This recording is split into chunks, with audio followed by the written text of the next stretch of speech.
console, online. HPG connection, online. Educational module, online. All systems, nominal. Hello, class, and welcome to On the Origin of Battlemechs Podcast, episode 89. Today we are talking about the Exterminator. I am your host, Brent Stewart. My co-host today is... Hi, it's your boy, Chandler. And joining us for the first time... Your other, not the normal, but other Josh. It's a shiny Josh. Regardless, we are happy to have you here, because big fan of the show. No, pleasure's all mine. Thank you. Yeah, the MechBay is a great show to listen to. WNRP, Wolfnet, the MechBay, and us, I think, are probably the trifecta right now of Battletech podcast. I'd like to think that. Yeah. I'd like to think I put in my deuce. But at the risk of inflating our egos too much, Yeah, what is it? Blowing smoke LRMs up our exhaust ports? Yeah. But the reason we have our lovely guest here today is to talk about the Exterminator, a 65-ton machine that is unique and special and lives deep in your heart, if I am remembering our conversation. Yeah, I really like the Exterminator just mainly because I feel like half of its variants are experimental and the other half borderline experimental or hot trash. That's just so close to my heart as a mech. Absolutely fair. I mean, You heard it here first, folks. If you need to get close to Josh's heart, give him hot trash. I mean, I'm always here for the experiments because even if they fail, and they fail in an interesting way, you can learn something cool. Exactly. They're definitely... It's true. Get all the style points. Definitely. So the Exterminator was, or now is, a ghost of the battlefield, a SLDF hunter-killer that was targeted with extreme prejudice during the First Succession War, so much so that until the ComStar revealed the existence of the Com Guard in 3030, the design was thought to be extinct. While its armor and weapons are not notable for its tonnage, the thing that elevates the Exterminator is the stealth tech and advanced electronics that it uses. The benchmark for the machine includes null signature system, phased array sensor system, sheathed directional communication beacons, and a chameleon light polarization shield. These complicated and, for much of the time in the Battletech universe, lost tech systems allow the Exterminator to disappear on the battlefield and strike at opportune times, cementing the on-paper hunter-killer as a machine to be feared and respected. It's a spooky boy. It has the design quirks of difficult to maintain. So our first model today is the EXT-4C. So this guy was seen first in 2630, and this guy is, it's the beginning, and it's interesting, but it comes out of the factory swinging with some very neat tech. It's got a movement profile of 696. It's got a small laser in the head, a anti-missile system in the right torso, an LRM-10 in the left torso, 2 medium lasers in the right arm, and 2 medium lasers in the left arm. It has 10 double heatsink, and it has an XLN. It also has the fancy toys. So it's also got 1 ton of ammo in the right torso for the AMS, and a single ton of LRM ammo in the center. Sadly, with all the expensive tech and bells and whistles, it doesn't have case. Yeah, no case. Well, you don't need case if you can't get seen to be shot because of that chameleon system. So you say this rolled out of the factory, but when I look at this, I see it rolling out of like the Star League Defense Force Black Site Area 51 hangar. Like the stealth systems were in development like side by side with this mech. So you know they were keeping that mech hidden, quote unquote. Oh yeah. I mean, this screams like super prototype. Brutal, man. Like everyone's like, oh yeah, stealth armor. That means you go invisible, right? No, that just hides you from being seen. This mech is literally invisible. It blends in with its surroundings. It is spooky, scary skeletons. Yeah, it's really cool that the chameleon system doesn't weigh anything, but it takes up critical slots. So I always imagine that being the really advanced, like bulky electronics behind each armor panel. And the null signature system is like bigger servos to switch and seal off all the holes and vents where any heat or radiation can get out. And it just disappears off sensors. And if you can visually see it, it's gone from that too. Yeah, no, it is definitely really cool. I mean, the active camouflage is not really a thing that exists in the rules in Battletech, but with the height of the Star League, you know someone was working on it. Someone somewhere was getting some fat checks written for them to try and make that work. Because, the Terran hegemony just like to throw money at technology problems, right? And it solves most of them. See, the trick is that the Star League threw its money at any problem, and that usually solved it. I mean, I do like that it is actually quite well balanced on well. It's got a jump of which is real good. I mean, it's almost got that magic number of 7, but you're hitting 5 where you're always going to be giving as good as you get. So Yeah, they definitely put mobility as like the top priority on this chassis. I think they put the engine size and got the speed where they wanted, threw all the electronics on, and then looked at it and were like, okay, so what weapons can we put on this and it still be semi-effective? I mean, the medium laser is notoriously efficient. So, 4 of them will do some work, especially if you can get somewhere auspicious for a shot. Yeah. I mean, it's no slouch in the combat. Yeah, I mean, if you're piloting an Exterminator 4C, you are not brawling. That is not your purpose in life. You are going and hunting for, the most dangerous game, which is enemy commander. And if you are brawling with some random dude... Or anchor mechs. Yeah, you are there to backstab and play the spy from Team Fortress 2. That is your job. That is what you do. So, this guy has a battle value of 1420 and a point value of 42. And, for a 65-ton machine, that is actually quite a respectable BV. Like, you can fit that into a lot of lists. Yeah, it kind of punches below its weight, but it makes up for it on all the special tricks it can do. Yeah, for some reason, I've always associated the Exterminator with a higher weight class, and I always forget that it moves 696. So the fact that it moves 696 and is only 65 tons, I think, redeems it a little bit in my eyes, because I've always always thought it was a little undergunned, which it is to an extent, but not as bad as I thought it was. Ooh, hold on. I think I might have been reading the C instead of I might have accidentally closed my 4C. I mean, everything's the same, just it has the... the 4C fancy technically tech. comes out first. Yes. Yeah. So okay. So oopsies. Because while we were talking, I was like, wait, I don't see the thing taking up the critical slots like you said, because I was looking at the wrong record sheet. You're looking at the 4D. Yeah. And They're literally the same, just it doesn't have the fanciness. So I think you're fine. So not only is it exactly the same with all that except for the electronics missing, it came out in the same year, the 4D. We're just going to roll these two together because why not? They both came out in 2630. And this is more of a, let's say... This is your cover story for this 4C. You produce a bunch of these and slot them around places. Yeah, this is the stock model that you can use a shell game with to hide the really fancy one that disappears, right? I like that. Yeah, you use the 4D to make people go like, it's an Exterminator, okay. And then all of a sudden there's a 4C stabbing them in the back with 4 medium lasers. But it is definitely neat, still very solid, keeps that movement profile, and only loses the tech that apparently takes no tonnage. Just takes up critical. Yeah, I mean, it's still good. You've still got the speed and all that. It can't really go headhunting in the back lines as well, but you still have the mobility and the same firepower to support a lance of mechs when they're engaging something. So it still does the job, just doesn't do the super fancy Black Ops job anymore. Yeah, I definitely feel like the 4D is almost like a shorter ranged analogy to the Lancelot in use, with jump jets, of course.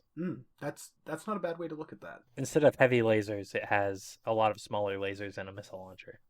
But I mean, I'm always happy to see an AMS system. Oh yeah, AMS is something we need to see more. Yeah, just those two mechs definitely complement each other, and I feel like they really go together in a lance composition for fast, rapid response ambushing and attacks.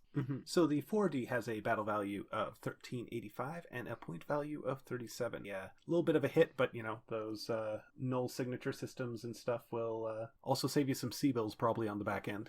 Yeah. 25% of the cost of the 4C was just in the stealth systems. So you go from like 20 million C-bills down to 15. Yeah, it's a steep amount of money just to put into being invisible. Well, when you're the Terran hegemony, you can throw money at the problem, like we said. So when you're the Terran hegemony, money isn't the problem. It's the solution. Yeah.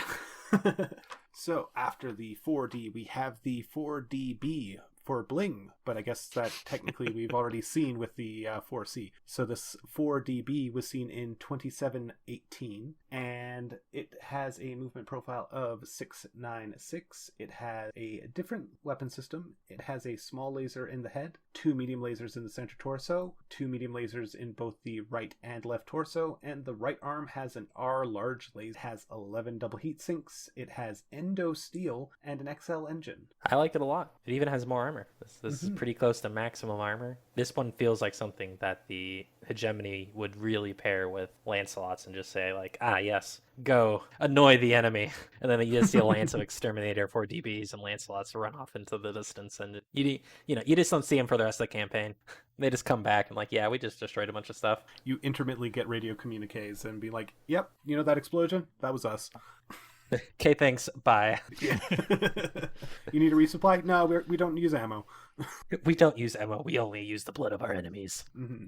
But yeah, the only problem I see with this one is they traded that LRM-10 and the AMS, and they just got hotter by putting more lasers on. And it's like, even if you're not shooting, which it now has a clear primary weapon, which I think is nice. I think that's the one problem the other two models have is, okay, is it a missile or is it medium laser? It's always kind of flopping between the two depending on combat. And now it's like, no, the ER large laser is the primary weapon. The 6 medium lasers is the backups, quote unquote, because it does not have the heat to fire all of those medium lasers. I mean, it could. It just could not fire anything else. That being said, I do like seeing endo steel on this guy. That's yeah, the XL and the endo to save all that weight. I mean, it has so much crit space for the electronics, and now they're going, what are they going to use it for? That's free real estate. Real estate. I mean, if they wanted to get really blingy, you could easily switch it out for ferrofibrous armor as well and just be like, yeah, this is bling. Or do you not have enough? I don't know. 11. It's got 12. I think we need 14 for ferro. Yeah, so you couldn't, but... So you could get it's light the thought ferro that on counts. there. Yeah, but that didn't exist then. True. I mean, if you switched out all the medium lasers for medium pulse lasers, that would get you the crit space you need. So the 4DB has a battle value of 1694 and a point value of 30. Next up, we have the 4. I swear I organized my with 4DX. It's like a 2DS but in 4D. So next up we have the 4DX seen in 2754, and this is a personal ride. The Exterminator Hahn is actually what it is called. Experimental. It's from the Star League, and he has we'll just talk about the pilot here because there's actually not that much about them. It's got a movement profile of 585 or 13 for a run. It has an AMS in the head. It has 3 laser insulators in the right arm, as well as 3 medium pulse lasers, and the same in the left arm. It has 10 double heat sink. It's got mask and a supercharger, and it has an XL engine and 1 ton of AMS in the right torso. I forgot what insulators do. They reduce the heat by 1, if I remember correctly. Yep, they're half a ton and reduce it by 1. I really, really want to like laser insulators, but at the same time, once you get to double heat sinks, they're almost not worth it. Not to mention they're very rare once you get out of the Star League. I mean, even in the Star League, they're rare. Oh yeah, I mean, can we file this right beside the what was that Capellan replacement for the Gauss rifle that went nowhere? The HVAC, the high velocity autocannon. Yeah. We'll file that in the same cabinet in the back of the office, right? You do see laser insulators a lot more on aerospace, which is interesting, but maybe they have a different function for them. I'm not sure. But if you have a lot of slots laying around, they're worth it, but you usually don't, especially in the later eras where you got endo steel and ferrofibrous and, every single bit and bob you can possibly plaster on a mech. You don't have the spare crit space for essentially single heat sink with half the tonnage. I mean, if you're loading up a machine with double heat sinks, so much so that they're spilling out of the engine and taking up critical slots, it's more efficient just to take the double heat sinks, even if they're inner sphere and take up 3 slots, because you're always going to be venting that heat. Yeah. But I mean, this already has 10 double heat sinks, and I think it's really just the issue of, okay, what do we have more of? Do we have more tonnage or do we have more space? And laser insulator is a great space-saving way to reduce heat. Oh, absolutely. And it's always cool to see that weird tech that is a niche or a corner case usually in the Cool. experimentals, which is why I love those TROs there.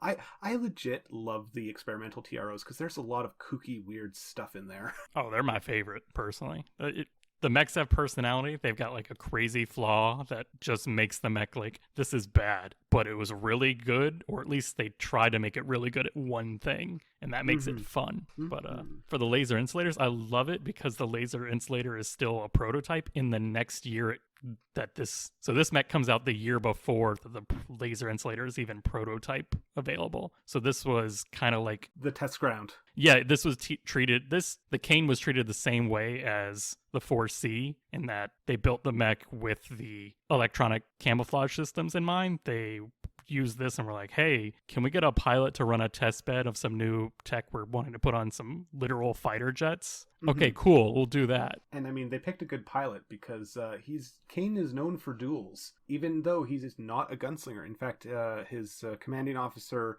offered to enroll him in the program, and he declined because he was just that good or that confident. Yeah, like first off, can we talk about that the Star League has an assigned duelist for their lances and battalions? Oh yeah, like I have mentioned that in previous episodes at least once, but like Okay. it is cool and interesting, and like this weird sort of like, well, I guess reading between the lines, the SLDF or the Terran Hegemony were fighting the Draconis Combine a whole bunch, eh? Yeah. Like, we need someone that's specifically anti-Draconis Combine. Yeah. Which is funny because that feels like something that the Inner Sphere would do in response to the clan. Like, because the clans are very built upon the idea of trials and everything. But that would also imply that the Inner Sphere has the resources to dump into something like that, which they really don't. Well, I would argue they do. I think it's time to revive the Gunslinger program, is what I'm hearing. Yeah. Gunslinger Part 3, Electric Boogaloo. We do have a new organization on Terra, so, you know, I could totally see that actually happening. Yeah, but they're clan. They don't count. Where there's a clan, there's an anti-clan. Yeah. I'm going to argue that the Inner Sphere does have the resources to throw at that kind of problem. The issue is that they go volume, not quality. Yeah. True. Volume is its own quality. Yep. Quantity has a quality all of its own. Yeah. So speaking of qualities, the qualities of this particular machine, because it is a specific one-off, it has some design quirks all its own. It is distracting, it has an extended torso twist, and it is obsolete in 2577. It also has a mask and supercharge. Yeah. It can go fast. This guy's got freaking everything. Like going 13 at 65 tons. Like, let's just let that pretty sink ridiculous. in for a second. It is. Like, that's what a Locust runs at. And all of the weapons are, I want to say, point blank. Like, he is right up on you, looking into your cockpit and saying, do it, I dare you. Yeah. He either jumps or sprints in and is either right behind you or right in front of you and is going, hello, and then firing everything right into you. It's very interesting seeing the art for Kane's Exterminator and how much it must have influenced the art for the new Kickstarter Exterminator, because this art came out in 2014, so well before the Kickstarter. But it looks so good. Yeah, it's I do damn like its good art. Like pop-up turret on the head. Oh, for the small laser. Or no, I think that's for the And that's the AMS. Or the AMS. Yeah, right, he still sorry. has. Yeah, that's his little AMS turret. Yeah. It tries so hard. It's right behind the cockpit, so he gets to feel all the rounds shooting out. Yeah, he knows when he's out when the spent casing stop bouncing off the canopy. It tried so hard and got so far. So the 4DX came out, as I said, in 2754, and it has a battle value of 1794 and a point value of 55. So definitely seeing a jump in that point value there. Yeah, 6 medium pulse lasers will do that. Oh yeah.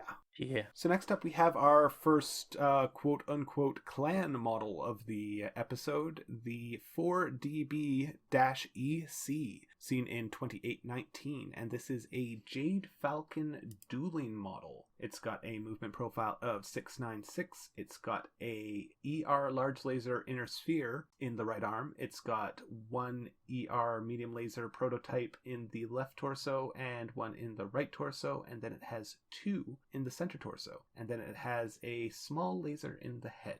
It has 11 double heat sinks. It has inner sphere endo steel. It has that XL engine. So it's a refit for Clan Jade Falcon, getting a little more toasty with a little more range, exploring those ER medium laser prototypes, and no, this is cool. Yeah, I feel like this is just, they took all of their exterminators and saw how much those pilots love dueling, and then we're like, well, we like dueling too, but we like dueling with range, so let's put long range weapons on our royal exterminators. I mean, I do like that it's a Clan Jade Falcon mech, because you don't often see a lot of Jade Falcon refits from the Golden era. If memory serves, they were a little behind the curve on that.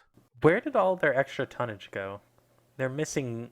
So is the ER large laser? Well, no. Yeah. So the prototype ER mediums are 1.5 tons. Oh, okay. Never mind. Yeah, that solves my problem. Yep. Okay. I was trying to figure out where the extra 2 tons from the spare medium lasers went. They're chunky ER mediums. I mean, it prototype. Battletech has a lot of rules. I hope no one is expecting me to have memorized all the prototype rules as well. But they're the best rules. They only get used once. The Chunkmeister Clan ER medium prototypes, yeah. We might see these get used a lot more now that we have the new Founding of the Clans series. It might bring some more looks in that direction. Get some more Golden Age kind of stuff. That would be cool, because, yeah, exploring the history of the clans is...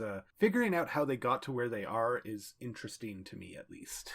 Don't need to know where I'm going. Just need to know where I've been. The slow descent into craziness. Mm-hmm. Hey, man. It's a crazy train. So the 4DB-EC has a battle value of 1420 and a point value of 42. We then come to the Exterminator 4A, seen in 3007, and this is the first attempt to bring it back. This was what, I want to say Kalon Industries. I think it was This Kalon. is the Succession War one. Yes, it was Kalon. I'm pretty sure it was Kalon because they were trying to replace their Wolverine line. Yeah. Yes, yeah, it was. Kalon Industries in the Compelling Confederation. Mm-hmm. So they got their hands on some blueprints or some partial blueprints and filled in the gaps and took out what they couldn't make, and what got spit out was the 4A. It's got a movement profile of 585. It's got a small laser in the head, a machine gun in the right torso, LRM-10 in the left torso, and 2 medium lasers in the right arm and 2 medium lasers in the left arm. It's got 10 single heat sinks, a ton of ammo in the right torso, and a ton of ammo for the LRM in the center torso. The right torso is machine gun. I mean, my first thought is, look what they did to my boy. But like, I have to say thank you for bringing it back, because it was almost completely extinct during the early Succession Wars. But yeah, but I mean, without this didn't last too much longer. Without the 6.9 speed, yeah, without the speed, it's just not the same. And I know the AMS to machine gun swap is almost standard during the Succession Wars, but it's sad to see it. Yeah, it's sad to see it go. Yeah, we understand, but a single tear is rolling down our cheek. Yeah. Probably the hardest thing to swallow, though, is just the complete lack of heat, but that's just so normal for the Star League to make a mech that almost relies on double heat sinks and then switch to a single heat sink standard, and even 4 medium lasers is hard to fire at this level. Yeah, because that's 12, and so now you're 2 over, and I'm assuming you're going to be moving, so... Yeah, you can cycle off 2 ER mediums, or not ER mediums, regular mediums, but still, your firepower is so much lower than what it should be at your tonnage, and for a 65-ton mech. It is not surprising that they only made a couple of these, and then they disappeared because they got blown up. Yeah, so this guy's got a battle value of 1372 and a point value of 35, so definitely seeing a drop there, but less of a drop than I would have expected. I mean, it's still fast for a heavy, and it pays that price. True. Yeah, I think part of that is because it was never very heavily gunned to begin with. So you're just losing that speed, really. So we don't see another Exterminator or a fresh model of Exterminator for quite some time. In fact, until a 3060, where we have the EXT-5E, and This guy has a movement profile of 6'9", or it can go 12 because it has mask instead of jump jet. It's got an improved C3 in the head, an INARC, 2 ER medium lasers in the right arm, and 2 ER medium lasers in the left arm. It has 10 double heat sinks, and it has endo and an XL and 4 tons of ammo for that eye. So, spotter? Very calm guard, word of Blake. I could never tell if they just were so happy with the original Exterminators that there was no reason to upgrade them with Helm memory core technology. Like you can't make the best thing better. And then they were like, okay, we have a new replacement for the LRM, and they were like, let's put an INARC in it. Mm-hmm. But I feel like the Exterminator is just always relegated to being the test bed for weird new tech. And for this one, it's the INARC. It just comes out, and it's the first mech it really goes on to. I mean, the improved C3 is also, in this era, that's relatively new tech. Mm-hmm. Yeah. And of course, that restricts it to ComGuard and Word of Blake. Woo! Do. Yeah, but I mean, my boys. It can go 12. It has a C3, so it can get right up in behind things and hand out data to people. It's got the INARC to help, give targeting data to any missile boats over a hill or anything like that. I think if you can set the stage for this or put it in a well-coordinated unit, this will be devastatingly effective, even though it's only effectively got 4 ER medium. It only has the 4 ER mediums, but it has 4 tons of INARC pod space, so that's 4 different ammunition choices for any mission payload. So I'm not sad to see the LRM-10 go for this, because you can put a homing INARC, you can put a homing INARC load, an explosive load, and either a haywire or an ECM, and then really the pilot can just double up on his favorite missile of that day, essentially. Oh yeah. What's on the menu today? Well, whatever I want. Exactly. Yeah. And I'm glad that they also brought the speed back up with the mask getting to the 12th. And with the C3I, the Exterminator is going to keep running. He's going to keep calling in, quote, support for people to deal with the problems he's telling them to deal with. Yeah. I mean, it's a little sad to see the jump jets go, but I mean, running 12 at 65 tons is still very respectable. Yeah. Like, he's not going to be doing as much backline hunting, but he is going to run in, quote unquote, tag something and then get out of there. Yeah. Like, I could see this guy effectively making a quote-unquote strafing run along the enemy battle line. Like, each turn he just, moves further down, tags whatever's closest to him, and keeps going.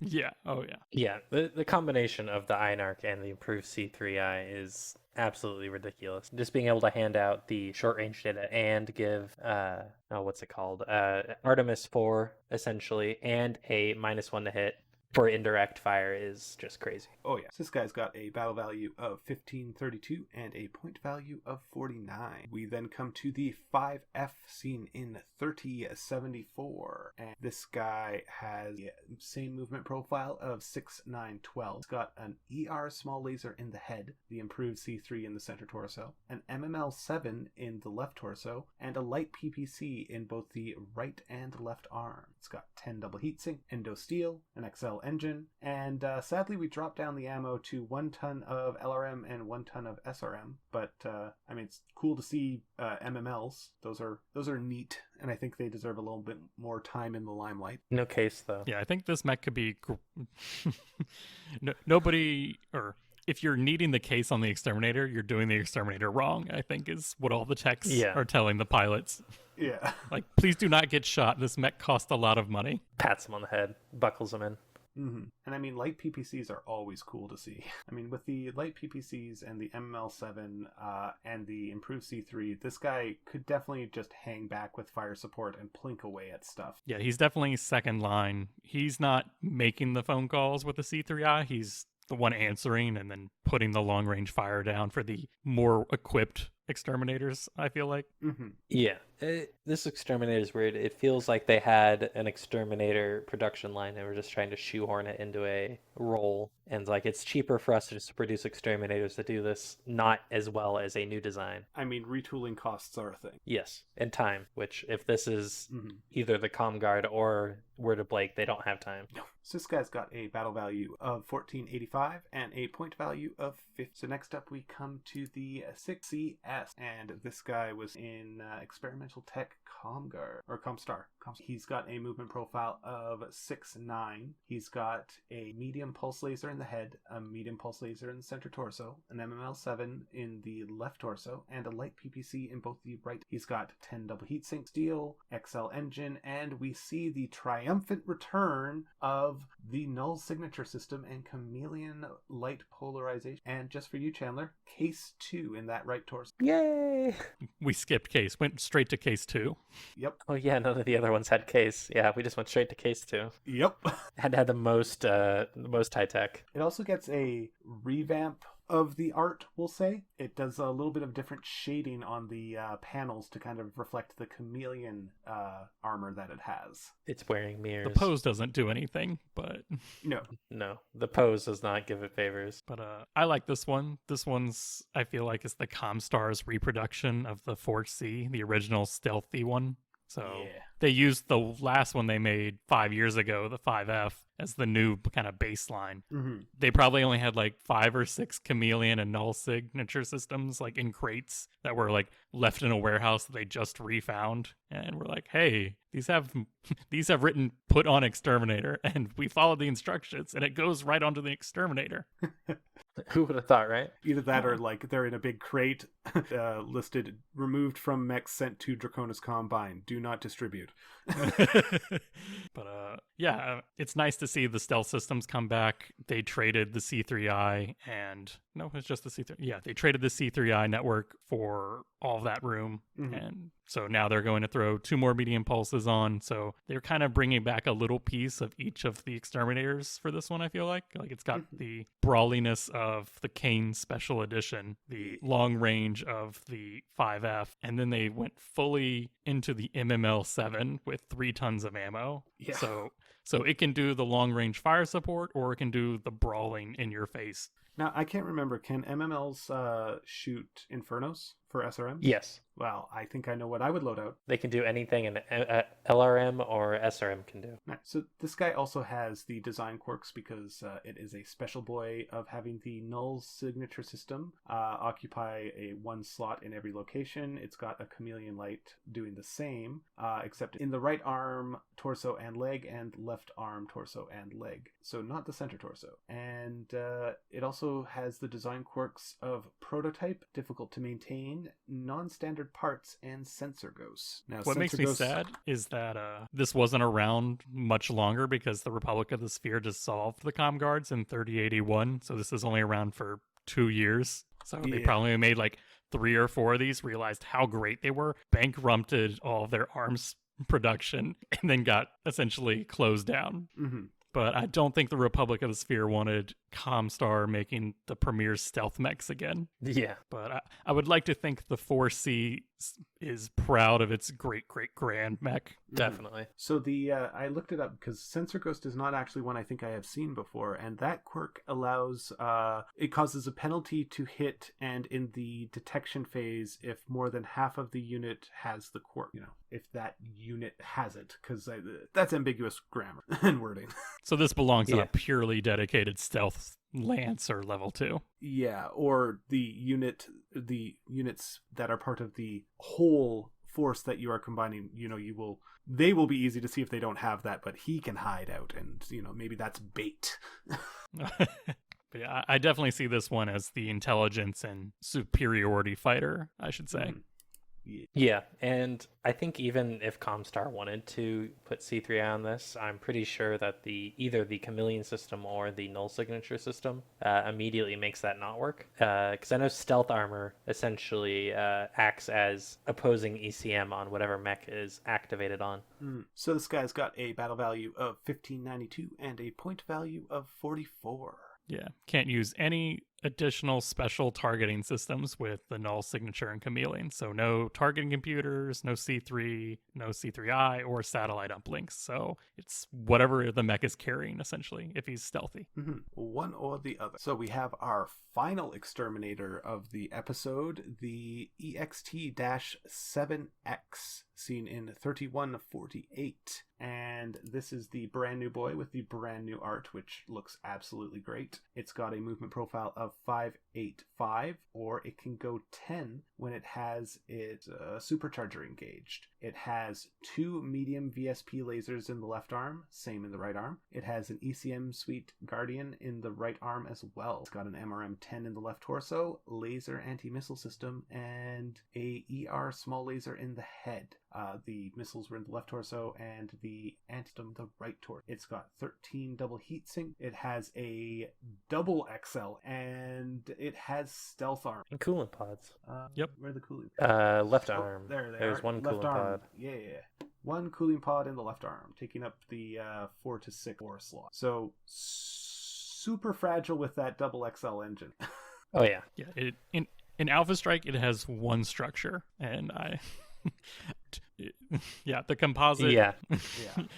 If you touch this mech in the wrong place, it just dies, and then it just crumbles. It just crumbles away. Yeah, but it is pretty cool. I mean, like the MRMs are not the best missile launchers, but they're absolutely cool in concept. I love seeing the medium VSP lasers because variable speed pulse lasers are super cool, neat. I can see the MRM being used if you're going against possibly reflective armored opponents. You need something that can be a little effective, and because you have a mainly energy build. Yeah. But I feel like the techs who made the 7X saw what the 4C could do, and then what the King could do, and then what ComStar did, and they decided, yeah, we can do better. And they kind of did, but like they upped the damage to like 36 points of damage just in the lasers, which at point blank. So you're doing a lot, but oh my gosh, are you fragile?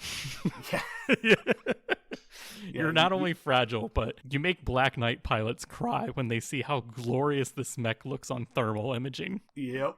It does 61 heat from the stealth armor, the lasers, the MRMs, and And that's assuming it hasn't taken an engine hit. Oh god. Yeah, just standing still, it's getting hot.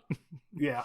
Yeah, the coolant pod's like it's like a band-aid on like a mortal wound. Like it helps, but it doesn't solve the problem by any means. Even with the coolant pod, this thing is not heat neutral. It's giving you triple heat sinks for one turn. Yeah, 36 heat sinking. Oh boy. Yeah, it's not even covering the full Sorry. load. It's 39, but 3 doesn't matter at this point. Yeah. At that point, it's a rounding error. Yeah. And then it has that weird blurb where it's unsure who's producing it, but then Master Unit List goes out and says that it's a Republic of the Sphere mech. Yeah. So it's like, oh, who's making it? Well, I wonder who. I mean, we have access to the Master Unit List. The Inner Sphere doesn't.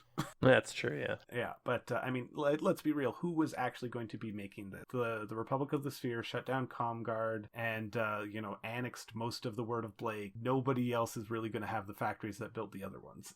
Yeah. Now, is this just like the curse of the Exterminator? Like once you feel like you've achieved perfect exterminatorness, that somebody comes and just kicks your, government down and takes over like a year or two after? It's possible. Because I mean, 3148. Yeah. Yeah, they made like 3 or 4 of these, and then and then it's dissolved. Gave them to the Ghost Knights, patted, head Ghost Knights on the head and say, here's your fancy new mech, go assassinate people, and then they died. I could see that. I could see the Republic making these knowing that a battle is coming, and they're going to make a lance of super fast, I want to say one-use disposable mechs that are just going to go in, walk up to a clan person, and just blast them in the face. Yeah. Well, I mean, this is a headhunter machine by definition. Like, this is what it is billed as. So this guy's got a battle value of 1674 and a point value of 44. And so, as I mentioned, this is the recognition guide art, the Kickstarter art. It looks nice and bulky. We get the camera angle from directly on. You get that little, pop-up turret on right shoulder, which is the laser anti-missile system, which look cool. I mean, this is a good-looking machine. The Exterminator is definitely a ride-in style mech. I mean, I love its little, over the wrist double barrel lasers. You know, like the gauntlets on this thing always look good. Yeah, you'll see those same like medium laser pods on the Mongoose gunslinger. So it's just like they know what they're doing with those dual medium laser loadouts. And of course, that's not to say that the old art is bad by any stretch of the imagination. It's just got a rather high up perspective, which to me at least always made it look like it's a lighter weight machine than it actually is. And you know, it's kind of got the angled plate look, which is good, but I think the bigger issue is that the art has it standing still, and this machine does not want to be standing still. Yeah, this thing should be mid-sprint at all times. Yeah, it is used on the cover of a historical Operation Klondike, and it looks good in that. So they at least know that in action poses, the dual laser fist is nice to look at and draws eyes. Mm-hmm. With the poor stalker that's like cobbled together. that's got a whole bunch of holes blown out of it and is now cover. Being used as cover, yeah. Rest in peace. So, you know, that's not a terrible segue to move on over to our pilot profiles, because our first pilot profile is Andrei Kerensky, and he is known for being an Exterminator pilot. So maybe he is the person in the cover of that TRO. The Operation Klondike, because he is in the Exterminator on the cover of Visions of Rebirth, the new reprint, because I believe these two books came out before and they're being redone and they're finishing the trilogy. No, they're brand am I wrong? new. Yeah. Oh, they're brand new. They're brand new. I think Kickstarter above Warrior gets them for free. Okay. Because I believe reading the forward, because I picked up a physical copy of the first one. There's like a forward of how like they didn't finish it off, or like maybe it was I think they were like short stories originally or something like that, and they've drastically expanded. But that is neither here nor there. Yeah, the original bit might have been originally a short story, and then they took it and like, we're gonna make a whole story. Indeed. But the story we're going to talk about is Andrei, the Cliff Notes at the very least. And Andrei is, by my account, the godfather of the clans who died when the clans were just taking their first steps. Andrei was the youngest of the great general's children, and while growing up on Terra during the Ameris Reign of Terror and receiving no formal military training until the Exodus, despite that fact, Andrei would become a valued member of the SLDF in exile and then go on to support his brother in the formation of the clans. Andrei's influence on the clans are subtle but can still be seen today if you know where to look, most notably the clan vocabulary. He died during the closing days of Operation Klondike, piloting a Exterminator machine he used to great effect during his career as a mech warrior. Probably killing that stalker and then a whole bunch of infantry that decided to use it as cover. Yeah. So next up we have Craig Jarnberg, and they are notable for dying to Phelan Kell in the Battle of Tukiad, when him and his unit, the 138th, which was assigned to the 9th Army Combat, took on the 13th Wolf Guard, headed by Con Natasha Kerensky. And of course, she was supported by her protege, Phelan Kell. And during the exchange, he got his armor ripped up. That would be Craig. And some nasty little toads were able to get in there with some SRMs and ignite the anti-missile system, causing bad things to happen. Bada bing, bada boom. I always felt bad for Craig. I mean, and let's be clear, it's not our Craig. It's Krag. Should we call him Krog? Krag. Krag. I always feel bad for Krag because he's your typical D&D barbarian.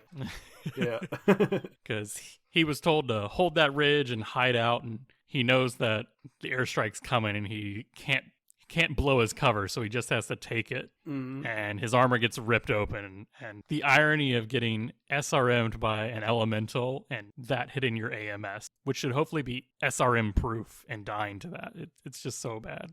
But definitely a cool part of the fiction, and if memory serves, a great chapter to read. Yes. Mm-hmm. For sure. So then we have Presenter 11, Dave Boham. And Presenter Boham was the commander of the 28th Division. You know, you see Davian so often, you just see DIV and you just want to naturally say Davian. Yeah. You know, it's true. You ever say a word so often it loses its Davian? Yeah. So he was the commander of the 28th Division and second in command for the operation in 3070 that aimed to destroy the Wolf's Dragoons Delta Regiment on Buckminster. However, in the fine tradition of the Wolf's Dragoons, the operation was shattered by the Dragoons' skill, savagery, and plot armor. when the commander of the 45th Shadow Division, Presenter Tunrida, died during the conflict, Dave summarily tossed their commander's body under the bus and organized a fighting withdrawal from Buckminster, which appears to have done more damage to the Dragoons than the initial conflict. It's nice to note that that whole unit was cybernetically augmented, so he was a high-ranking Word of Blake person, or Wobby. A Mani Domini of some report. The poor Wobs. Exactly. Everyone asks why the Mani Domini. No one ever asks how are the Mani Domini. Scrap. All right. Next up, we have Borden Hollis, also a Comguard mech warrior. He was also at the Battle of Tukid, who would have thought. He is a direct descendant of General Frederick Hollis of the SLDF, notably the father of Franklin Hollis of the Clan Wolverine. So definitely the bloodline and a half for the clans. He would live on the world of Royal, where he would raise a young family. However, during the War of 3039, he would believe that his wife and children would die. However, in truth, his daughter would be evacuated and his 2 sons would be raised in a foster home. So even though he thought they were dead, they survived, which is good and bad, I suppose. Bad for him, good for them. Better than the alternative. Yes, better than them being dead. Borden would ultimately join ComStar and rise to the rank of Adept, earning a position within the elite 1st Division. During the Battle of Tukid, the 6th Army would be assigned to the defense of Kozichi Ranch Station and Kelly Springs against Clan Steel Viper, with elements of the 1st Division facing off against Alpha Galaxy in the Devil's Bath, which doesn't go very well for the Steel Vipers. Hollis would serve as second in command of a level 3 led by Dean Bianchi, with Bianchi's command company held in reserve until activated 3 hours into the battle to rescue the rest of them. Hollis would, of course, watch in horror as the Viper Guards inflicted heavy losses on the ComGuard forces, as even though the fight went badly for Steel Viper, it was still, the clans fighting the Inner Sphere. So, heavy losses, always. I mean, Tukid was a meat grinder, and it was designed to be. Yes. Who was doing the grinding is the only question. Yep. Yes, is the answer to that. Hollis would be enraged by this and charge into the Steel Viper lines, and he would face the Beta Striker Star of the 250th Assault Cluster single-handedly, desperately trying to push their Omnimechs and Elementals back at point range. Unfortunately, the odds were stacked against him, with him ending up entangled with a vulture as his engine began to fail. Hollis would, of course, object due to this. However, and extremely unfortunately, his ejection seat would immediately careen into the center torso of a Blackhawk and would kill him instantly. It's not the hit that kills you, it's the sudden stop. Yeah. Even more unfortunately for Hollis, the Vipers would recover his body after the Battle of Tukid and discover his relationship with Con Franklin Hollis of Clan Wolverine. And for those of you who are like, Franklin Hollis wasn't the Con of Clan Wolverine, he was technically the last one. He was Con for like a couple months before he died. I mean, technically, it would have been like a couple hours or a day or two. Because, something like that. The actual Con was captured, dead. But thought dead. Thought dead, but not dead. Yes. The Steel Vipers, abiding laws put in place by Nicholas Kerensky, would feel honor-bound to terminate even this last branch of the Hollis bloodline, as, of course, Borden had been survived by his 3 children that he believed were not alive. The Steel Vipers would dispatch a task force to track down every last living relative of him and terminate with them extreme prejudice. Steel Viper, of course, would be foiled in this by Clan Novacat, of all people, as one of their warriors would defeat Jody on Hollis, his only cousin by blood and pilot of a king crab on Tukid, and of course would seek the same honor of earning the right to create a blood name by ending the Hollis bloodline. So good for you, Karen, I suppose.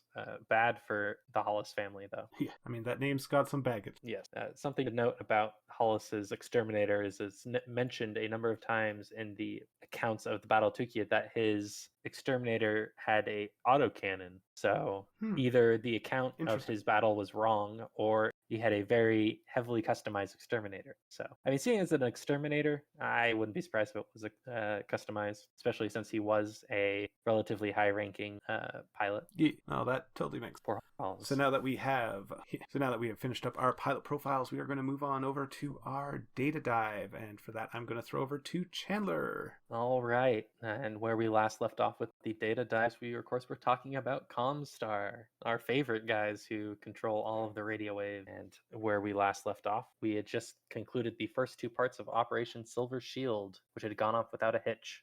ComStar had not only convinced the Great Houses that they would be a neutral organization focused on preventing communications, but also established the ComStar Bill, or C-Bill, as a universal currency. Good success there. However, now we move on to the third and most radical part of Operation Silver Shield, the taking of Terra itself. In the original plan, ComStar had intended to take the majority of the former hegemony worlds of Terra. However, with the general outbreak of hostilities between the Great Houses in late 2786 and early 2787, a revision to the plan was meeting with the First Circuit in March of 2788. Jerome Blake outlined his new plan. Terra would be the only planet taken, but the surrounding worlds would be stripped of all useful materials and technology. A number of mercenary units were hired, promising portions of a large cache of salvage discovered near the ruins of Unity City. Then, he met with the former SLDF unit commanders Kerensky had told him were his to command. These units were on Terra, their presence concealed, and amounted to a full 8 divisions, half of which were mech equipped. Jerome appointed General Lauren Hayes of the 151st Royal Battlemech Division as the overall head of operations. The opposition to the ComStar forces were a number of House divisions deployed to Terra as, in air quotes, internal security units after Kerensky's exit on June 25th, 2788 at 0600 hours Terran Standard Time. ComStar shut down all HPG transmitters. The operation was filmed, however, on the orders of Jerome and the First Circuit themselves. Prime targets were, of course, the remnants of the Terran SDS systems, as these, of course, be extremely difficult to deal with if they were allowed to come online. Most of the targets would fall quickly, but a series of running engagements in South America would last along. 2 former SLDF mechanized infantry divisions fused to bend ComStar's will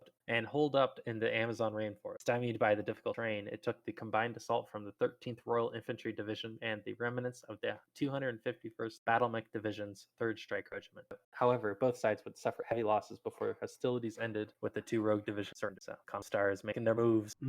After 72 hours, the First Circuit of ComStar began transmitting again. The first broadcast was the filmed actions of the ComStar forces on Terra. The intention was clear. Any military move against Terra would be met with force. Blake would also broadcast a message to all of the people of the Inner Sphere, claiming the Terran system as sovereign ComStar territory and would remain neutral and peaceful as long as their neutrality was honored. The Great Houses were widely taken completely by surprise by this. However, besides some sternly worded statements claiming betrayal of his claims of neutrality during their earlier negotiation, none moved against him. This is largely due to the widespread combat that was endemic to the First Secession War. It is also noted that both Kenyon Merrick and Minoru Kurita both had plans to take Terra at one point or another during the First Secession. So it could be said that ComStar's actions to take Terra saved the planet from widespread combat. I mean, how much more widespread destruction could Terra take at this point, right? Yeah.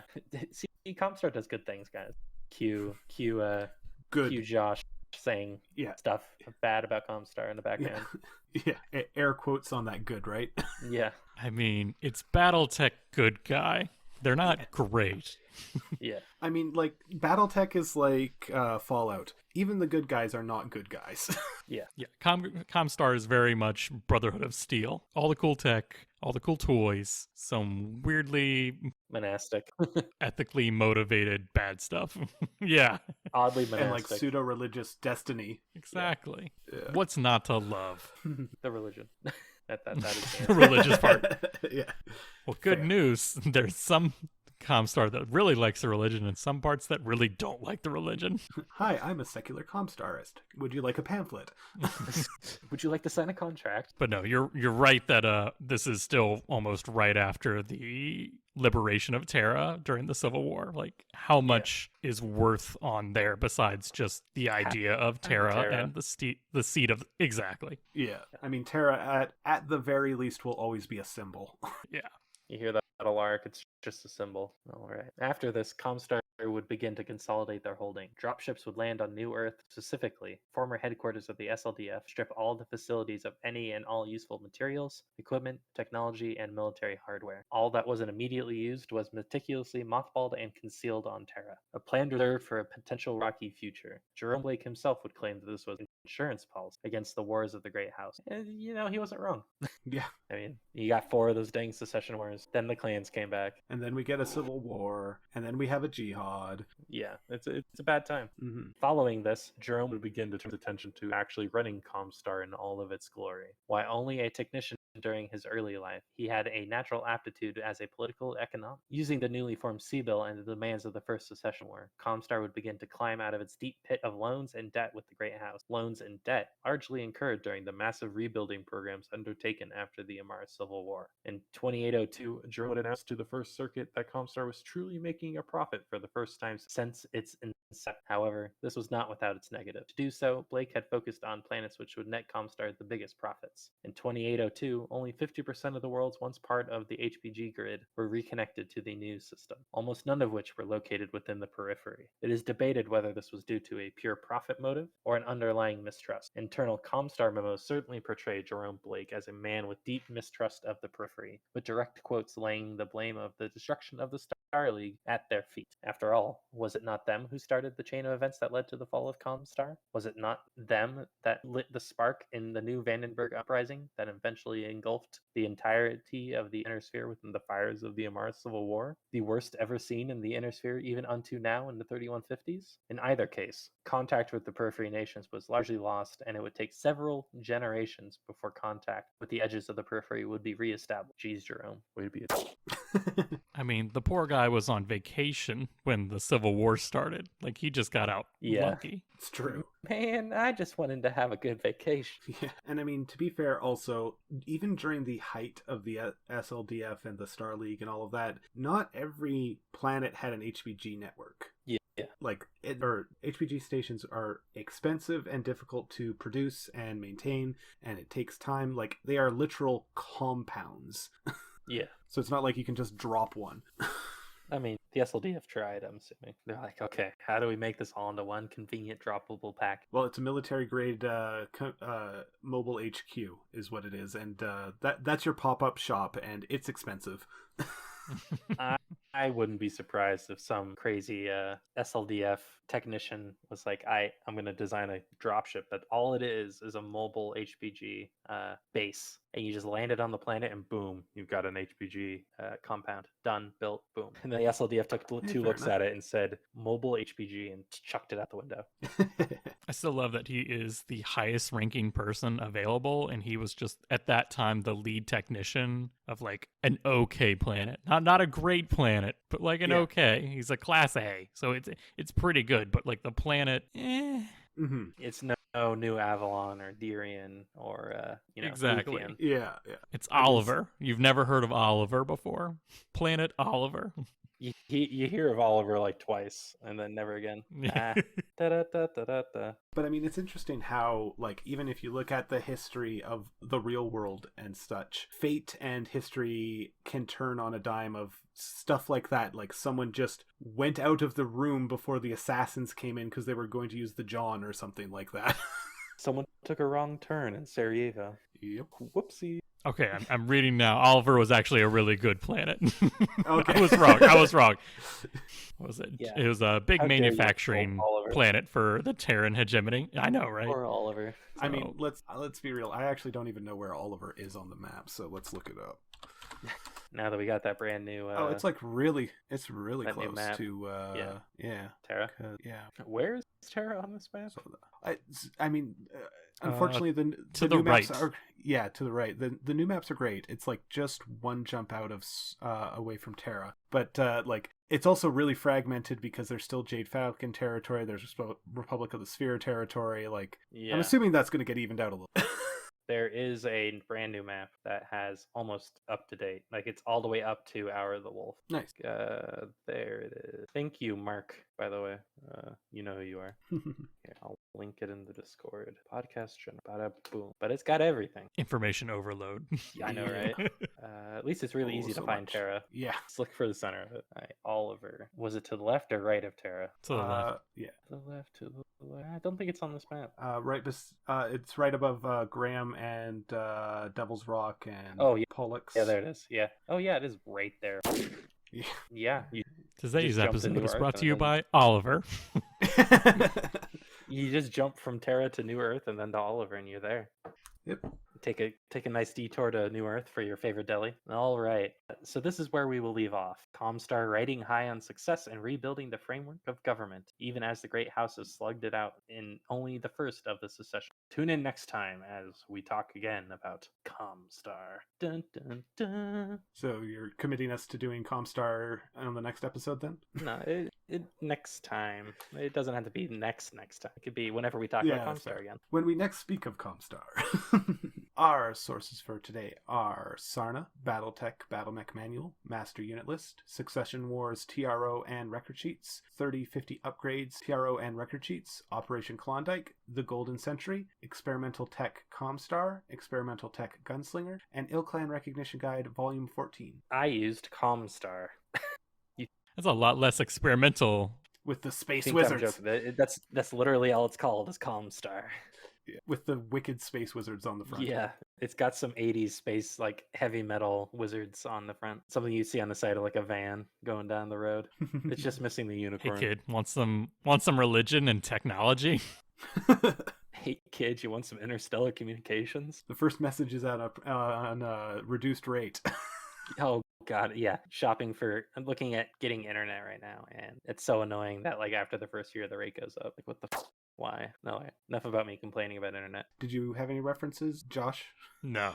I mean, I use all the same references as you. Oh, Fair wait, enough. hold on. Hold the phone. Borden Hollis was in Bloodright. The novel Bloodright. Or no, the scenario pack Bloodright. I'm sorry. There you go. This podcast is made possible by our supporters on patreon.com/on the Origin of Battlemechs. Link in the description. Our social media on Twitter is at Origin of Mechs. We also have a community Discord, the Armory of Ouroboros. Link in the description. You can email us at ontheoriginofbattlemechs@gmail.com. If you enjoy the show, please leave a review on your platform of consumption, tell your friends about us, and share on your community platform of choice. Special thanks to my friend Laura for the intro and outro.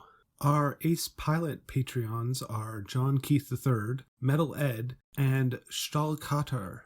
Class dismissed. Everybody have a great day. Stay safe out there. Yeah, I paused for him again. And Josh is just pausing indefinitely now. Yeah, Josh, you're not going to say goodbye? Oh no. You're going to pull a brute and just not say What goodbye? do I say? Thanks for having me on. Yeah, there It was we a go. pleasure to have you. Module complete. System standby. Would you like to load the next module?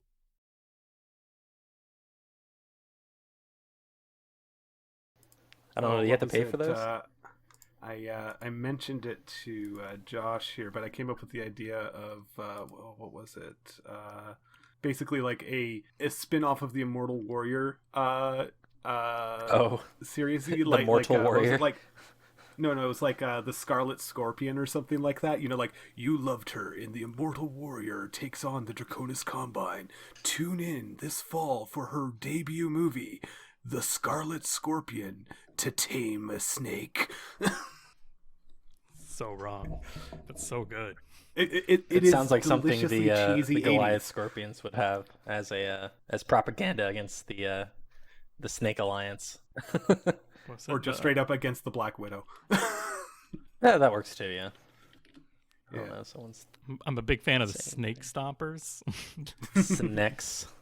Clan Cobra Snack. No step on Snake, and then there's the actual Snake Stompers, and I was like, oh, buddies. Buddies, there's a whole flag against you right now. They have a flag, like the therefore they're a British- country. I do like the British version of that is, oh, please, do watch where you step. And it's got like a little monocle and top hat. Oh. I haven't seen So that, good. but I need to see it now.